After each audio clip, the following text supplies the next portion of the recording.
권장 섭취량의 3,800% 이상을 함유를 하고 있더라고요. 우리나라 사람들은 사실은 김이나 미역, 다시마 같은 해초류를 많이 섭취하고 있기 때문에.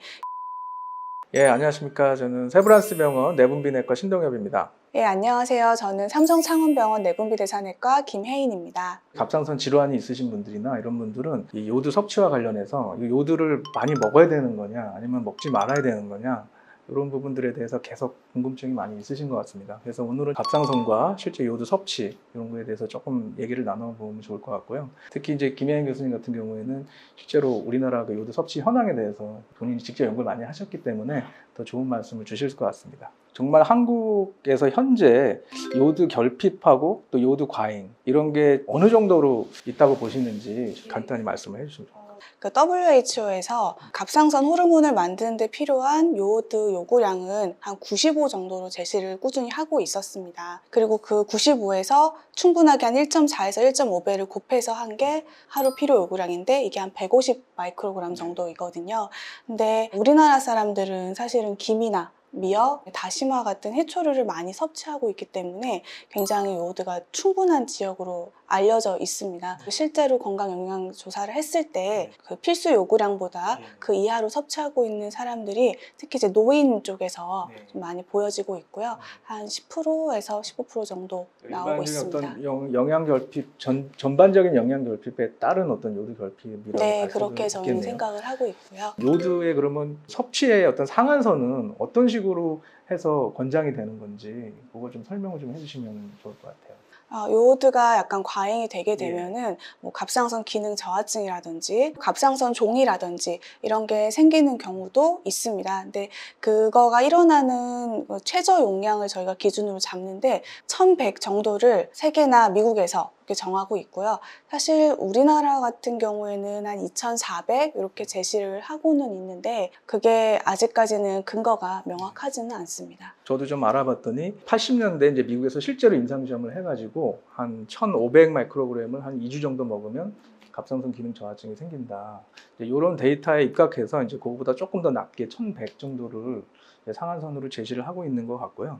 한국에서는 근거 수준이 아직은 좀 미약하기 때문에 연구 결과가 계속 좀 누적이 돼야 자세한 권장 사항을 좀 제시를 할 수 있지 않을까 뭐 이렇게 생각을 합니다. 실제로 이제 김혜인 교수님이 직접 하신 그 연구에 대해서 한번 같이 얘기 나눠보면 좋을 것 같습니다. 먼저 이제 국민 건강 영양 평가 요거에 대해서 이제 분석을 하신 건데요. 그럼 요걸 보면 사실은 환자들이 대상이 아니고 그냥 일반적인 건강한 성인을 대상으로 하는 거니까 보통 사람들이 이제 얼마나 요드를 많이 먹고 있고 실제 갑상선 기능에 어떻게 연관이 지금 돼 있다 이런 걸 조금 알 수 있을 것 같은데 어떻게 그 분석을 해보신 결과에서 이제 가장 뭐 좀 중요한 내용들을 좀 알기 쉽게 설명을 해주시면 도움이 많이 되겠습니다.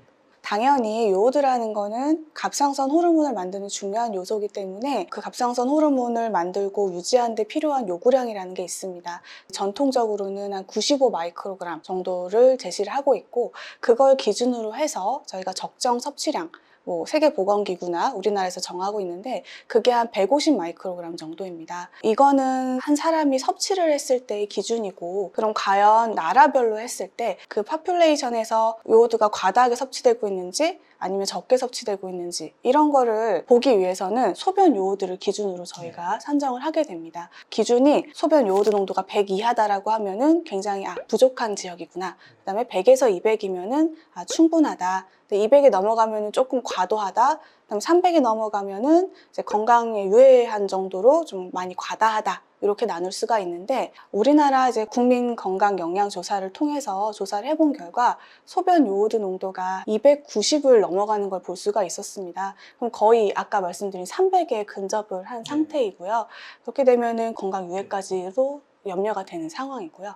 그다음에 소변 요오드 농도를 역으로 환산을 해서 요오드 추정 섭취량을 봤을 때 하루에 150을 드시는 게 충분하다고 했는데 우리나라 사람들은 한 240 정도 권장 섭취량의 이미 1.7배 정도를 먹고 있는 것으로 나타났습니다. 제가 계산을 해보니까 김을 조그만한 거 한 봉지에 있는 게 한 뭐 30 그리고 그게 8회 김인 경우에는 한 150. 미역국 같은 경우는 뭐 얼마나 넣었냐에 따라 다르긴 하겠지만 800에서 900. 우리가 또 찌개 같은 거 끓일 때 다시마 같은 걸 넣고 끓이잖아요. 그거는 한 조그만한 조각 넣고 예를 들어 그 다시마까지 다 먹는다고 가정했을 때는 거의 2000 가량을 섭취하시게 됩니다. 정상적인 식이 습관을 가지신 분이라면은 요오드가 부족할 거라는 걱정은 안 하셔도 되는 게 맞습니다. 요오드 섭취량에 따라서 실제 갑상선 기능하고도 상관성이 있었나요? 물론 섭취량 자체가 이제 나오진 않지만 네. 소변 요오드 농도를 네. 기준을 봤을 때 150 근처를 먹는 사람들을 기준점으로 놓고 그 150에서 한 750, 그다음에 네. 750 이상 먹는 사람들 이렇게 구분을 해가지고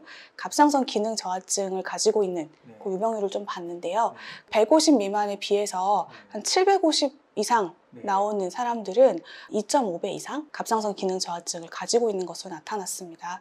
아주 정확한 데이터는 아닙니다만 요오드 섭취량에 따라서 기능 저하증이 좀 올라갈 수 있는 위험성이 좀 있다라고 보시면 되겠습니다. 또 하나 이제 좀 궁금해하시는 분들이 문화적인 걸 수도 있지만 이제 산후조리원이나 이런 데서는 미역국이나 이런 거 엄청 많이 먹고 있거든요. 그런 부분들에 대해서는 보통 어떻게 이제 권장을 하시는지. 안 그래도 사실 2013년도에도 그런 얘기가 나온 적이 있습니다. 호주에 있는 한국인 산모들이 너무 미역국을 많이 먹는다. 권장 섭취량이 이제 정상 성인이 한 150이라고 말씀드렸는데 이제 임산부나 수유부 같은 경우는 조금 요구량이 더 많아지기 때문에 나라마다 조금 다르긴 하지만 권장 섭취량이 한 220에서 뭐 340 그 정도 나오거든요. 근데 호주에 있는 한국인 산모들 봤을 때 하루에 미역국을 3끼 섭취하면서 5,000을 드시고 있는 게 보고가 돼서 호주에서 그러지 말아라 이렇게 얘기를 한 적이 있었고 작년에 식약처에서 그거를 조사를 한 게 있습니다. 우리나라 데이터를 봤을 때는 거의 한 2,900에서 3,000 정도를 섭취하고 있는 것으로 나왔습니다. 제가 봤을 때는 계속 그렇게 드시는 거는 사실 아니잖아요. 그러니까 좀 일시적으로 네. 과잉 섭취를 하는 거기 때문에 장기적인 문제를 일으키는 사람들이 많지는 않은데 경우에 따라서는 그 식사 패턴을 뭐 한 6개월 이상 집에서도 계속 그렇게 드시는 분들도 있더라고요. 그러니까 그분들이 실제로 또 갑상선에 어떤 기저질환이 있다. 그러면 또 문제될 수는 있을 것 같다는 생각은 해봅니다. 그런 진료실에서 그러면 어떤 요오드 섭취와 관련돼서 문제가 있었거나 뭐 이런 사례들이 있을까요? 갑상선 기능 저하증 환자분께서 저용량의 갑상선 호르몬을 꾸준히 복용하시면서 문제가 없는 갑상선 기능을 가지고 계신 분이 있었습니다. 근데 그분이 저한테 한 3개월 만에 나타나셨는데 약을 다 끊고 자기가 자가 치료를 하기 위해서 요오드환을 먹었다. 내지는 고요오드 함량 영양제를 먹었다.